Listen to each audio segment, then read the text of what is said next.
সেচ ব্যবস্থা না থাকায় চট্টগ্রামের হাটহাজারী উপজেলার বিস্তীর্ণ এলাকা অনাবাদে পড়েছিল বছরের পর বছর। এই জমিতে চাষাবাদের জন্য ভরাট হয়ে যাওয়া খাল খননের উদ্যোগ নেয় পানি উন্নয়ন বোর্ড। 2015 সালে গ্রহণ করা হয় হালদা সেচ প্রকল্প। ব্যয় বরাদ্দ ধরা হয় 15 কোটি টাকা। স্থানীয়রা জানান, প্রকল্পটি বাস্তবায়িত হলে কৃষি উৎপাদন অনেক বাড়বে। হালদা সেচ প্রকল্প বাস্তবায়নের আগে এই এলাকার মানুষ খুব কষ্ট পেত, পানির সমস্যা ছিল। প্রকল্প যদি সম্পূর্ণরূপে বাস্তবায়িত হয় তাহলে এই এলাকার কৃষক সমাজ খুবই উপকৃত হবে।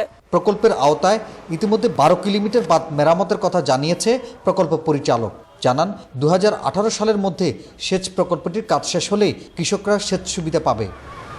কিছু কিছু মেরামত কাজ এখনও বাকি আছে। এই কাজগুলি আগামী অর্থ বছরে শেষ হবে এবং আমরা 1820 হেক্টর এলাকায় সেচের পানি সরবরাহ করতে পারব। প্রকল্পটির বাস্তবায়নের ফলে হাটহাজারী বিস্তীর্ণ এলাকার জনগণ অর্থনৈতিকভাবে লাভবান হবে বলে জানান পানি সম্পদ মন্ত্রী। পশ্চিম এলাকায় আপনার এখন সম্পূর্ণভাবে তারা 3টা ফসল করতে পারবে এবং এটা মানুষের অর্থনৈতিক উন্নয়ন যথেষ্টভাবে হবে।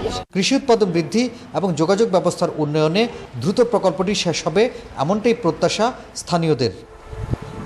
হাসান ফেরদৌস, 21 টেলিভিশন, চট্টগ্রাম।